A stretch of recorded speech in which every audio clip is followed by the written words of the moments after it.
படத்துக்கு ரிலீஸ் பண்ணுறதுக்கான சூழலுக்கு வந்துட்டோம். இந்த நேரத்தில் ஒரு பெரிய தடைகளை பயணங்களாக வந்துக்கிட்டு இருந்த சூழலில் நான் ஒன்றே அந்த பத்திரிகையின் மூலமாக வந்துட்டு நடிகர் சூரிக்கிட்ட ஒரு தகவலை சொல்லணும்னு நினைக்கிறேன். எத்தனையோ சூழலில் திரைத்துறைக்கு நான் அவனை கையை பிடிச்சி கூட்டிகிட்டு வந்ததுலேருந்து எல்லா பேட்டியிலையும் என்னை பற்றி அவனை பழச மறக்கலை, இவர் வெற்றியை பற்றி பேசுகிறாரு, வேட்டியை கழட்டி கொடுத்தான்றாரு, ரூமில் சோறு வாங்கி கொடுத்தான்றாரு, இப்படி பல பேட்டிகளை என்னை பற்றி சொல்லியிருப்பார். நீங்கள் பார்த்துருப்பீங்க. வெற்றி வீரன் கூட்டிகிட்டு வந்தான், பாரதிராஜா அசிஸ்டண்ட்டு, அந்தந்த படத்தோட ப்ரொமோஷன் டைமில் என்னை பற்றி பயங்கர சிம்பத்தியாக பேசிக்கிறது, எனக்கான ஒரு வாய்ப்பை அமைச்சு தரதில் ஒரு வெற்றி பெற்றவங்க ஒரு நண்பன் கூட இருந்து கோபதாபங்கள் நம்ம அவனுக்கு ரெஸ்பெக்ட் கொடுக்கல, அப்படி வாடா படம் தானே பேசிட்டு போதும், எப்பயும் போல் அப்படி தானே பேசுவோம். திடீர்னு நடிகரானோன்னு அள்ளி கூட்டா மரியாதையாக கொடுத்துட போகிறோம், எப்பயும் போல் தானே பேசுவோம். அப்படி இதுக்கு வாய்ப்பு கொடுக்கலையா, இல்லை அதுக்கான சூழலை ஏற்படுத்தலையா, வாய்ப்பு கொடுக்குறேன்னு ஏற்படுத்தின வாய்ப்புலையும் தான் பேரை முன்னிலைப்படுத்திக்கணும், கதைன்னு போட்டுக்கணும் ட்ரை பண்ணி அந்த ப்ராஜெக்ட் இன்றைக்கி வர நடக்காமல் போய் ஒரு பெரிய நிறுவனத்தில் கிடைக்கிற அந்த வாய்ப்பு எனக்கு தாமதமாக போய் இன்றைக்கி அடுத்த கட்டத்தில் இன்றைக்கி நான் தயாரித்து என்னை நிரூபித்து பெரிய வெற்றி பெற்றுருவோம். ஆனால் திரைத்துறையில் ஒருத்தனுக்கு ஒருத்தன் வந்து கை கொடுத்து தூக்கி விடணுமா இல்லையா? அப்படி ஒரு சூழலை இந்த நிமிஷம் வரை செய்ய முயற்சி பண்ணாத நடிகர் சூரி எல்லா பேட்டிலையும் என்னை நீ அடுத்து பேசுகிறத நிப்பாட்டிக்கணும். என்ன சும்மா பேட்டிக்காகவும் பெருமைக்காகவும் வார்த்தைகளை பழச மறக்கலை, சூரி இப்படி இருக்கார், பெயிண்ட் அடித்தார், ஒரு பேட்டியிலையும் போலியான கட்டுக்கதைகளை பேசுகிறத இனிமேல் அவன் நிறுத்திக்கணும். அதை எங்களை குறிப்பிச்சு பேசுகிறது தான் எங்களுக்கு ரொம்ப வருத்தமாக இருக்குது. இது மாதிரி எத்தனையோ நண்பர்கள், கிட்டத்தட்ட ஒரு 16-17 நண்பர்கள் அவனோட வெற்றிக்கு எல்லா வகையிலையும் கூட இருந்திருக்கோம். அந்த நண்பர்களில் ஒருத்தனை கூட கை தூக்கி விடலை இது வரைக்கும், ஒரே ஒரு ஆளை கூட.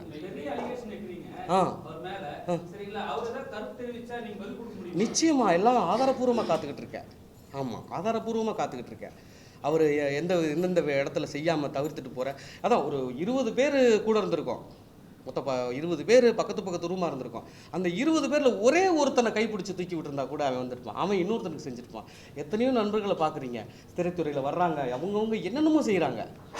விஜய் சேதுபதி சார்லாம் அந்த படம் ஓடவே அடுத்து அந்த படத்துக்கு ஒருத்தருக்கு வாய்ப்பு கொடுத்தாரு. இப்படி கொடுத்துருக்கணுமா இல்லையா? எனக்கு தான் கொடுக்கல, இன்னொருத்தருக்கு கொடுத்துருக்கணுமா? யாருக்கு நீ அந்த வாய்ப்பை ஏற்படுத்தின? சக நடிகரை கூட கொண்டு போய் வளர்த்து விடலை. இந்த படம் மூலமாக, இந்த பூக்காய்கனி மூலமாக நிச்சயமாக நான் பெரிய அளவில் வெற்றி பெற்று அப்படியெல்லாம் ஒரு உதவி தேவையில்லை சூழலுக்கு வந்து தான் இன்றைக்கி செஞ்சுக்கிட்டு இருக்கேன். இருந்தாலும் இனிமே சூரி வந்து நண்பர்களை பற்றி பெருமையாக பேசி தனக்கான சிம்பத்தியை கிரியேட் பண்ணிக்கிட்டு சூரி பழச மறக்கலை, அவர் எல்லாத்தையும் அப்படியே நினைவு வச்சு பேசுகிறாரு. பேசுன சரி, அந்த நீ பேசின ஆட்கள்லாம் யாரை எதை என்ன செஞ்சுருக்க, யாருக்கு எந்த வகையில் நீ முன்னால் நீ படுத்து தூக்கி விட்டுருக்க? இந்த கேள்வியை நீங்கள் அடுத்த சந்திப்பில் அவங்ககிட்ட கேட்பீங்கல்ல, கேட்பீங்கல்ல. அதனால் இந்த நேரத்தில் இனிமேல் எங்களை நண்பர்கள் உடனிருந்த நண்பர்களை பற்றி பழைய கதைகளை பேசுகிறத சூரி நிப்பாட்டுக்கணும். ஜெயிச்ச கதைகளை, அந்த ப்ரொடியூசர் இப்படி பேசினார், இந்த டைமில் இந்த மீட்டிங்கில் அதை பேசினார், நான் இந்த சோலா ஹோட்டல் போனப்போ இப்படி ஒன்று நடந்துச்சு. ஆமாம், அப்போ இப்போ பேசுறது இல்லை.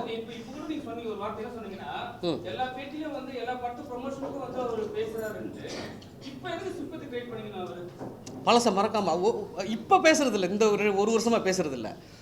கொட்டுக்காளி படத்தை போய் சரி, விடுதலை 2 ரிலீஸ் ஆக போய் சரி, ஏதாவது பழைய கதைகளை பேசிக்கிட்டே இருப்பாப்பி. அந்த கதை இவ்வளோ தூரம் பேட்டியில் பேசுகிற வரைய ஒருத்தனை கூப்பிட்டு நீ முன்னால் நிப்பாட்டியா? யாருக்காவது ஒரு வாய்ப்பை கொடுத்த கைது அது சினிமா போராடிக்கிட்டு இருக்க நண்பர்களுக்கு வாய்ப்பு ஏற்படுத்தி கொடுக்கணுமா இல்லையா? யாருக்காவது ஒரு வாய்ப்பு ஏற்படுத்தி கதை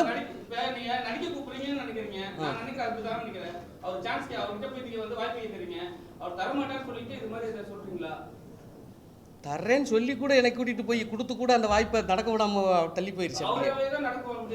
ஆமாம், அவர் என்ன சொல்கிறது, விடுதலைக்கு முன்னால் வர என் கதை பெருசாக தெரிஞ்சது, ஒரு பெரிய கம்பெனி கமிட் ஆகுது, அந்த படம் ரிலீஸ் ஆனோன்னு மாறும்போது அப்படியே அதை ட்ராப் பண்ணிவிட்டு ஆக்ஷன் ரூட்டில் போய் அதை அப்படியே நிப்பாட்டு, சரி போயிட்டு போப்பா. நீ கொடுத்த பேட்டியில் எனக்கு ஒரு வாய்ப்பு வருது. அவன் கொடுத்த பேட்டியில் வெற்றி வீரன் இப்படி நாங்கள் 2 பேர் சேர்ந்து ஒரு கதை பண்ணோம், அந்த கதை வந்து ஹாட்ஸ்டாரில் ஓகே ஆச்சு அப்படின்னு மதன் கௌரி பேட்டியில் சொல்லியிருப்பான் அந்த கண்டென்ட்டை. அதை பார்த்துட்டு எனக்கு ஒரு பெரிய ப்ரொடியூசர் அப்ரோச் பண்ணுறாரு.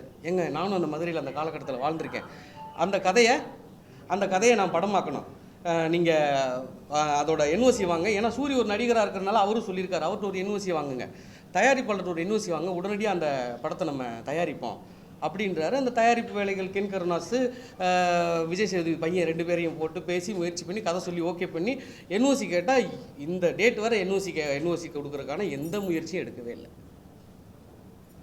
சொன்னீங்க, எனக்கு அட்வான்ஸ் கொடுத்தீங்க, அந்த கதையை கொடுத்துருந்தா நேரம் அது படமாக இருக்கும்ல. இப்படியெல்லாம் விட்டுவிட்டா இதெல்லாம் பாருங்க, கொடுத்தே செய்யலை. இப்ப நண்பரை பத்தி பேச வேணாம் நீங்க சொல்லிட்டீங்க. நிறைய பெரிய பெரிய ஆக்டர்லாம் நண்பரை பத்தி பேசுறாங்க. ஆனா வந்து அவங்க வாய்ப்புலாம் தரது கிடையாது. ஆனா நண்பரை பத்தி பேசினா ஒரு அளவுக்கு அவங்களுக்கு பெரிய ரீச் கிடைக்குதுல. அவங்க இவங்க பேர் சொல்லியிருக்காருன்னு சொல்லிட்டு போய் ஒரு ப்ரொடியூசர் அப்ரோச் பண்ண முடியுதுல்ல. அது ஒரு வாய்ப்பு தானே. அப்படி பார்க்க மாட்டாங்க தயாரிப்பாளர்கள், அப்படி பார்க்க மாட்டாங்க. அவ்வளவு உயரத்தில் இருக்கிற நண்பரே ஏதோ யோசிக்கிறாருன்னா அப்போ ஏதோ குறை இருக்குது, அப்படி தான் பார்க்குறாங்க. காலம் ஓடிக்கிட்டே இருக்கும். சினிமாவில் நீங்கள் உங்களுக்கு வாய்ப்பை பிடிக்கிறதுக்கு எவ்வளவு கஷ்டப்பட வேண்டியது இருக்குன்னு உங்களுக்கு தெரியாதில்ல. அப்படியெல்லாம் இனிமேல் நண்பர்களை பற்றி பெருமைக்காக பேசுகிறத தவிர்த்துடணும். உன்னோட லைஃப்பில் ஜெயிச்சப்பட்டு உள்ளது பேசிக்க. பழச விஷயங்களை எங்களை பற்றி பேசி, எங்களை 10 பேரை பற்றி பேசிக்கிட்டே பழச மறக்கலைன்ற ஒரு நியாயப்படுத்துதெல்லாம் எப்பயுமே இது ட்ரை பண்ணாத, இதோட நிப்பாட்டிக்க.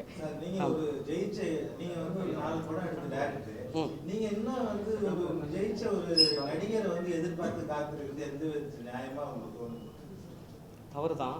இருந்தாலும் சினிமாவில் வாய்ப்பு, நல்ல வாய்ப்பு. இப்போ வியாபாரத்தை எடுத்துக்கோங்க. சினிமாவில் ஏதாவது ஒரு கிளிக் பாயிண்ட் இருக்கணும்னு தானே எதிர்பார்க்குறாங்க வியாபாரமாக. அப்போ யாராவது ஒருத்தன் கைப்பிடிச்சி தூக்கி விடணும்ல. யார் செய்யலை, எல்லாரும் செஞ்சுக்கிட்டு தானே இருக்காங்க. இது இன்னைக்கு சொல்கிறேன், நீங்கள் ஒருத்தருக்கு வளர்ந்து வர்றீங்கன்னா ஒருத்தர் பக்கத்தில் உள்ள வாய்ப்பு ஏற்படுத்துவீங்களா மாட்டீங்களா? எதிர்பார்ப்பாங்களா மாட்டாங்களா? ஒருத்தர் வெற்றி பெற்றிருக்கும்போது ஒரு எதிர்பார்ப்பு இருக்கத்தானே செய்யும்.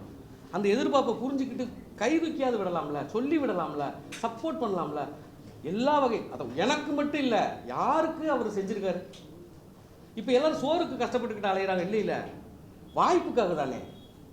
நடிகர் மேல குற்றச்சாட்டு வச்சுட்டீங்க. நடிகர் மேல இல்ல, நண்பர் மேல குற்றச்சாட்டு வச்சுட்டீங்க. நிறைய இயக்குநர்களே வந்து கூட இருக்கிற உதவியாளர்களுக்கு வந்து அவங்க ஜெயிச்சுட்டு போன பிறகு உதவி இயக்குநர்களுக்கு அவங்க எந்த ஒரு படமும் சொல்லி விட மாட்டாங்கன்ட்டு நீண்ட காலமா வந்து ஒரு குற்றச்சாட்டு இருக்கு.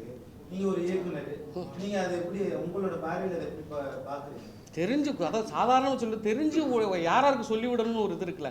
இப்போ நீங்கள் போகிற வழியில் இப்போ 100 பேரை பார்த்துட்டு போவீங்க, எல்லாரையும் நீங்கள் முன்னிக்கப்படுத்த மாட்டீங்க. யாராருக்கு சொல்லி விடணும்னு நினைப்பாரு? யாருக்கு சொல்லி விட்டுருக்காரு? யாருக்கு? இங்கே 11 வருஷம் அரைத்தோழர் இருந்து இங்கே இருக்கிறவங்க வந்து 30 பேர் இருக்கும். அந்த 30 வருஷமா நீங்க வந்து இது மாதிரி வந்து ஒரு விஷயம் சொல்லாம இந்த படத்துல வரும்போது இது ஒரு சின்ன படம், நல்ல படம் நீங்க சொல்றீங்க. படம் பார்த்தா தெரிஞ்சிடும். இந்த படத்துக்காக வந்து இது மாதிரி ஒரு அலிகேஷன் வச்சா படம் ப்ரமோஷன் நல்லா ஆகும் அப்படி கிடையாது. இல்ல நான் என்ன கேக்குறேன்னா அப்படின்னு சொல்லிட்டு பல பேர் நினைப்பாங்க. எனக்கு இத்தனை நாளா வந்து பேட்டி கொடுக்காத ஒருத்தர் ஒரு வருஷமா எதுவும் பேசவே இல்லை சூரி. இப்ப இந்த மேட்டர் எடுத்து வந்து ஓபன் பண்றது என்ன காரணமா இருக்கும்னு சொல்லிட்டு யோசிப்பாங்க சார். அதை பத்தி உங்க கருத்து என்ன? எனக்கு இதுதான் சந்தர்ப்பமா கிடைச்சிருக்கு இன்னைக்கு வர. இதுக்கு முன்னால் நான் வேறு ரூபத்தில் பேசலாம் முயற்சி பண்ணியிருக்கேன். என் சம்மந்தமாக இந்த படத்தை அந்த உங்கள் 2 பேரோட கதைக்கு என்ஓசியை கொடுன்னு 50 பேருக்கு மேலே பேசியிருக்காங்க. 50 பேருக்கு மேலே எனக்கும் அவனுக்கும் நடுவில் 50 பேர் பேசியிருக்காங்க. 50 அந்த வெற்றி அந்த கதையை என்ஓசி கொடுத்து வச்சா என்ன, அது ஏன் அந்த கதை தான் இன்னொரு தயாரிப்பாளர் பண்ணுறேன்றாங்கல்ல அப்படின்னு பேசாத ஆட்கள் அவன் தம்பி உட்பட 5 பேரும் பேசியிருக்காங்க. நண்பன்ல வந்து நல்ல நண்பன் கெட்ட நண்பன் கிடையவே கிடையாது. சூரி வந்து நல்ல நண்பனா கெட்ட நண்பனா? நண்பன். ஆமாம், அவ்வளோதான். ஓகே, நல்லவனா கெட்டவனானது அவனோட வாழ்க்கையை பொறுத்தது. கெட்டவர் கிடையாது, கெட்டவர் கிடையாது. அதாவது இப்போ நம்ம ஒரு ஹெல்ப் கேக்குறோம், கையில காசு வச்சிருக்காரு, ஒரு 50,000 வச்சிருக்காரு, நான் ஒரு 30,000 கேக்குறேன், உங்க கையில 50,000 தெரியும், ஆனா நீங்க கொடுக்க மாட்டீங்க, தேவைன்னு சொன்னா அது கெட்டவனா நல்லவனா? கொடுக்க வாய்ப்பு இருந்தும் கொடுக்கலன்னா கெட்டவன் தான். கொடுக்க வாய்ப்பு இருந்தோம் இருக்குல்ல, ஏன் கொடுக்கல? ஏன் கொடுக்க? எனக்கு விடுப்பா, யாருக்காவது ஒருத்தருக்கு கை கொடுத்துருக்கலாம்ல, யாராவது ஒரு கூட சக நடிகனை ஒரு கூட கொண்டு வந்திருக்கலாம்ல. எத்தனையோ பேர் எவ்வளோ செஞ்சு வர்றாங்க. தன்னை மட்டுமே அப்படி பாதுகாத்துக்கிட்டு அப்படியே போய்கிட்டே இருக்கணும்னு நினைக்கிறது தவறு. அது அவர் போய்கிட்டு இருந்தால் கூட பரவாயில்ல, அப்பப்போ வேற எங்களை எல்லாத்தையும் கூப்பிட்டு பேசிக்கிட்டே இருக்கிறது வந்து மிகப்பெரிய தவறு.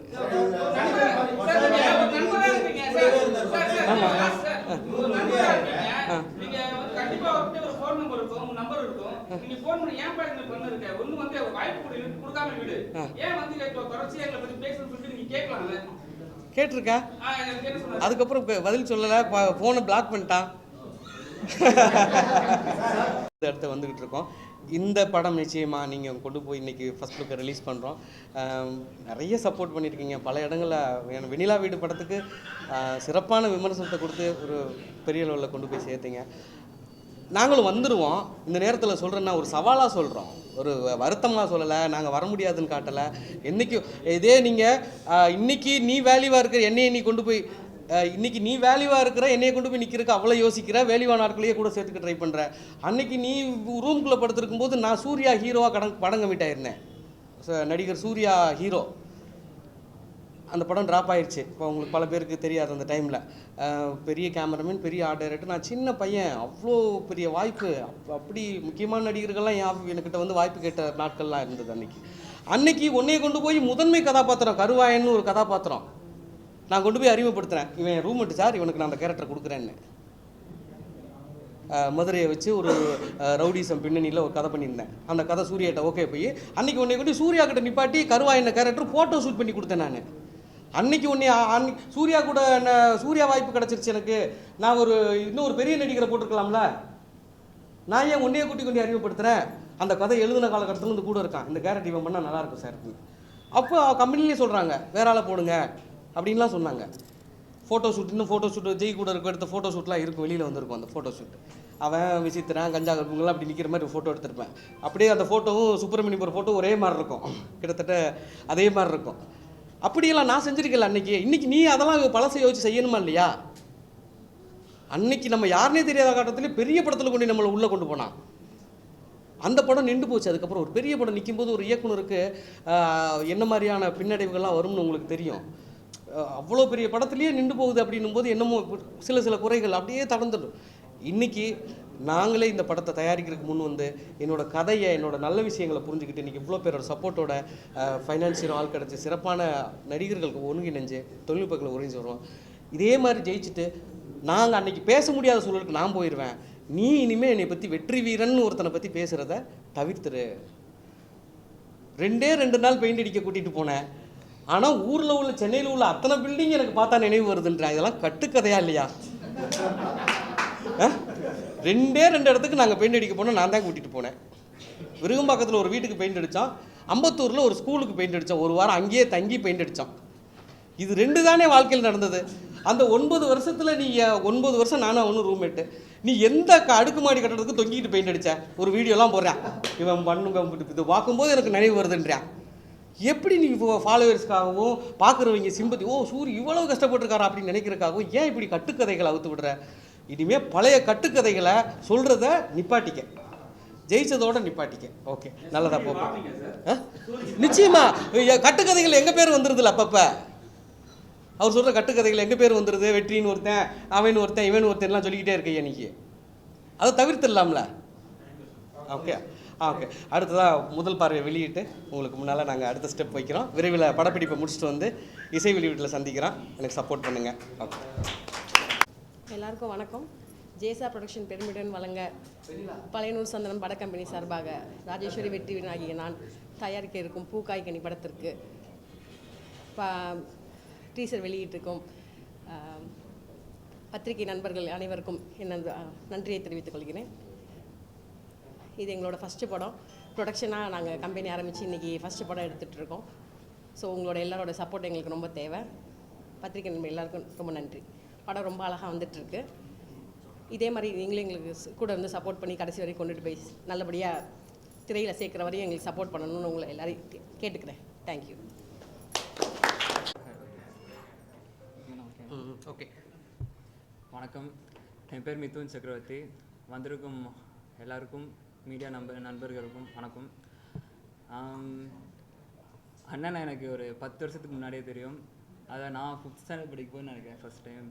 ஆனால் அப்போ எனக்கு தெரியாது அண்ணன் எடுக்கிற படத்தில் நான் ஒரு கதாநாயகனாக அறிமுகம் ஆவேன்னு. பிஜி முத்தையா சார் கேமராமேன், அவர் இந்த மூவியில் கமிட்டாக இருக்கிறதுக்கு எங்களுக்கு ஒரு பேக் போனாக இருப்பார்னு நினைக்கிறேன். ஒவ்வொரு கேரக்டரும் படத்தில் இருக்கிற எல்லாருமே கண்டிப்பாக இது ஒரு வெற்றி படமாக இருக்கும், அமையும். 80s கிட்ஸாக இருக்கட்டும், 90s கிட்ஸாக இருக்கட்டும், இந்த படம் கண்டிப்பாக அவங்களோட சைல்ட்ஹுட்டு எங்கேயாவது ஒரு இடத்துல சிங்க் ஆகும். தேங்க்யூ. அப்புறம் இந்த 3 பூ காய் கனி இது ஒரு ஒரு ஒரு ஒரு கிராமத்தில் இருக்கிற ஒரு புளிய மரம் தான் பிரதான, அதுவும் ஒரு கதாபாத்திரம் அப்படி முக்கியமாக வருது. உங்களுக்கு தெரியும், ஒரு புளிய மரத்தின் கதை ஒரு பிரபலமான ஒரு நாவல், சுந்தரராஜன் எழுதினது, எல்லாரும் படிச்சிருப்பீங்க. அதில் சுவாரஸ்யம், அந்த கதையை நாங்கள் எடுக்கலை, அந்த கேப்ஷனை அவங்ககிட்ட அனுமதி வாங்கி கீழே போட்டிருக்கோம். அவங்ககிட்ட கதையை சொல்லி தான் இப்படி ஒரு கதை எடுக்க போகிறோம்னு அவங்க ரொம்ப சந்தோஷப்பட்டாங்க, பயன்படுத்திக்கங்க அப்படின்னாங்க. ஸோ அந்த இதையும் போட்டிருக்கோம். அது மாதிரி அது 3 பகுதியாக, அந்த மரம் பூக்குற நேரம் ஒரு கதை, காய்க்கிற நேரம் ஒரு கதை, கனியாகிற நேரம் ஒரு கதை. அந்த பூக்குற நேரம் ஒரு கதையில் வர்ற கதையில் அந்த எசலியா, உங்களுக்கு தெரியும் வில்லேஜில் எல்லாம் ஊர் பேரை சொல்லி தான் கூப்பிடுவாங்க திருமணமாகி வந்தால். அது மாதிரி எசலின்ற ஊர்லேருந்து திருமணமாகி வந்து இந்த ஊரில் அந்த பூக்குற நேரம் நடக்கிறதுல பிரதான பாத்திரம் ஏற்று நடிக்கிறவங்க திவ்யா. அவங்க உங்களுக்கு முன்னாலேயே அறிமுகமாயிருக்காங்க. இந்த படத்தில் அவங்களோட இது இன்னும் வேற ஒரு டைமென்ஷன். அந்த கிராமத்தில் அந்த 86 காலகட்டத்தில் ஒரு கிராமமே ஒரு ரசிக்கிற, ஃபாலோ பண்ணுற ஒரு கதாபாத்திரமாக நிச்சயமாக அவங்க இந்த படத்தில் முக்கிய பங்கு வகிப்பாங்க.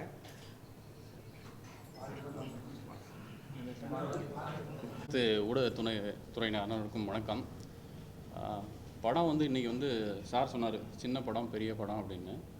படம் எல்லாமே படம் தான். உயிரில் என்ன சின்ன உயிர் பெரிய உயிர், அது மாதிரி ஒரு சின்ன படத்தை பெரிய படமாக்குறது வந்து பத்திரிகை மற்றும் ப்ரெஸ் பீப்புள் நீங்கள் தான். உங்களுடைய விமர்சனத்தை படிச்சுட்டு தான் டிக்கெட் புக்கிங்லேருந்து ஈவன் ஓடிடியிலேருந்து பிஸ்னஸ் எல்லாமே உங்களுடைய வார்த்தைகளில் தான் இருக்குது. அதுமாரி பெரிய படத்தில் சரியாக வரலைனாலும் நீங்கள் தான் அதை சுட்டி காட்டுறீங்க. ஸோ இந்த கதை தான் இதோட மெயின் ஹீரோ, இவர் தான் ஹீரோ.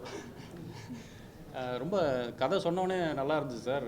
கண்டிப்பாக நான் இந்த ப்ராஜெக்டில் இருக்கிறதுக்கு ரொம்ப மகிழ்ச்சியாக இருக்குது. ஏன்னா நம்ம எத்தனை படம் பண்ணங்கிறத தாண்டி நம்ம படங்களில் எது பேர் வாங்குறதுங்கும் போது நிச்சயம் வந்து ஒரு அழகி ஆட்டோகிராஃப் சொல்லியிருந்த மாதிரி இது ஒரு டூலெட் மாதிரியான ஒரு நல்ல ஒரு பேர் வாங்கக்கூடிய படம். அதனால தான் சொன்னேன். இந்த மாதிரி ஒரு படத்தை தயாரிக்கிறதுக்கு உண்மையிலே அவங்க மனைவி ஒத்துழைச்சது பெரிய விஷயம். ஏன்னா இன்றைக்கி சினிமாக்காரன் ஒருத்தன் ஜெயிக்கிறான்னா நிச்சயம் அவங்களுக்கு பின்னாடி அவங்க மனைவிகள் வந்து சாதனை புரியறதுக்கு அவங்க தான் நிறைய சோதனை எதிர்கொண்டிருப்பாங்க. அதனால் அவங்களுக்கு வாழ்த்துக்கள். அதே போல் இந்த ப்ரொடக்ஷன் இன்னும் நிறைய நல்ல கதைகளோட படங்களோடு வரணும். அதே போல் அந்த அன்பு மகள் மானசிலாம் அறிமுகமாகறாங்க. அவரும் நம்ம புது ஹீரோ அறிமுகமாகறாங்க. அதனால் புது யங் ஆர்டிஸ்ட்டு டெக்னீஷியன்ஸ் எல்லாருமே வந்து நீங்கள் சொல்கிறீங்களா ஒரே ஒரு வார்த்தை, அது வந்து அவங்களுக்கு மிகப்பெரிய விருது வாங்கின மாதிரி, ஒரு நேஷ்னல் அவார்டு ஸ்டேட் அவார்டு வாங்கின மாதிரி நிச்சயம் அந்த பேர் வாங்குவாங்க இவங்க. அந்த மாதிரியான ஒரு கதை, அந்த மாதிரியான கேரக்டர்ஸு நிச்சயம் 2 பேரும் நல்லா பெர்ஃபார்ம் பண்ண போகிறாங்க. ஏன்னா ஒரு நல்ல கதை தான் வியாபாரமாகும். இன்றைக்கி தமிழ் சினிமா பார்த்திங்கன்னா மிகப்பெரிய ஒரு வீழ்ச்சியில் இருக்குதுன்னு சொல்கிறாங்க. இந்தியாவிலே நம்மளுடைய படங்கள் தான் பெரிய அளவில் ஹிட் ஆச்சு வேர்ல்டு வைடு. ஆனால் இன்றைக்கி நமக்கு போட்டியாக கேரளா வந்துருச்சு. அதுக்கு காரணம் கதை. அதே மாதிரி இது ஒரு வாழ்வியல் கதை. கிராமத்து படங்கள் இப்போ குறைஞ்சிக்கிட்டே இருக்குது. அதை வந்து இவர் ஒரு புதிய ஆரம்பமாக இருக்கும். கண்டிப்பாக பாரதிராஜா சார் அசிஸ்டன்ட்ங்கும் போது வந்து ஒரு முதல் மரியாதை வரிசையில் இதுதான் வந்து ஒரு புதிய திருப்பத்தை உண்டு பண்ணோம். அப்புறம் கேமராமேன் பிஜி முத்தையா சார், அவரோட பூப்படம் வந்து இன்றைக்கும் பார்த்தீங்கன்னா ரொம்ப அருமையாக அந்த 2 பனைமரத்தை வச்சு அவ்வளோ அழகாக காட்டியிருப்பார். அவரோட ஒளிப்பதிவில் நாங்கள்லாம் நடிக்கிறோங்கும் போது எங்களுக்கு ரொம்ப ஒரு சந்தோஷமான விஷயம். இது நல்ல ஒரு குழுவாக ஆரம்பிச்சிருக்கு. இது ஒரு நல்ல ஆரம்பம். இந்த ஆரம்பத்தில் நீங்கள் கொடுக்குற சப்போர்ட் வந்து நிச்சயம் வந்து இதோட உங்களுடைய விமர்சனங்களில் எங்களுடைய வெற்றி இருக்கும். அதுக்கு ரொம்ப அருமையான கதை தான் இது. திரைக்கதை இருக்கும், ரொம்ப நேட்டிவிட்டியாக இருக்கும். அவர் சொன்ன சில வசனங்களுக்கு அர்த்தங்கள் கூட எனக்கு புரியல. அதுக்கப்புறம் திரும்ப கேட்டேன் நான், இதுக்கு என்ன அர்த்தம், ஏன்னா அது மதுரையோட இது. அதனால் ரொம்ப வாழ்வியலான ஒரு படம். உங்களுடைய ஆதரவு எங்களுக்கு வேண்டும். அதே போல் வெற்றிவீரன் மகனுக்கு ஒரு ப்ரெஸ் மீட்லேயே ஒரு வெற்றி வந்துருச்சு. வாய்ப்பளித்த அனைவருக்கும் நன்றி. அனைவருக்கும் என்னுடைய இனிய காலை வணக்கம். மிக்க மகிழ்ச்சி. திருமதி ராஜேஸ்வரி மற்றும் வெற்றிவீரன் மகாலிங்கம் அவர்களுடைய தயாரிப்பில் பூ காய் கனி, இந்த டைட்டில் கேட்ட உடனே எனக்கு ரொம்ப ரொம்ப பிடிச்சிருந்தது. எனக்கு ஒரு குறள் தான் ஞாபகம் வந்தது. இனிய உளவாக இன்னாத கூறல் கனி இருப்ப காய்கவம் தற்று அப்படின்னு சொல்லுவாங்க. இனிய சொற்கள் இருக்கும்பொழுது வன் சொற்கள் ஏன் பேசணும், கனி இருக்கும்பொழுது காயை யாராவது சாப்பிடுவாங்களான்னு கேட்பாங்க. ஆனால் மனிதனுடைய வாழ்க்கையில் நம்ம படம் சம்பந்தமாக பேசும்பொழுது மனிதனுடைய வாழ்க்கையில் பூ காய் கனி எல்லாமே கடந்து தான் வரக்கூடிய யதார்த்தமான வாழ்வியலை சொல்லக்கூடிய படமாக இது கட்டாயமாக இருக்கும். சார் சொன்ன மாதிரி ஒரு மரத்து சம்மந்தப்பட்ட ஒரு கதை. ஆனால் ஒரு மனிதனுடைய வாழ்க்கையில் இன்பம் இருக்கும், துன்பம் இருக்கும், மகிழ்ச்சி இருக்கும், எல்லாமே சம்மந்தப்பட்டது தானே வாழ்வியல் அப்படிங்கிறத ரொம்ப யதார்த்தமாக சொல்ல போகிறாரு. நீங்கள் பார்த்து உங்கள் எல்லாருக்குமே இந்த கதை நான் கேட்கும்பொழுது எனக்கு ரொம்ப பிடிச்சிது. நீங்கள் திரையில் பார்க்கும்பொழுது உங்கள் எல்லாருக்குமே ரொம்ப பிடிக்கும்னு நம்புகிறேன். நன்றி.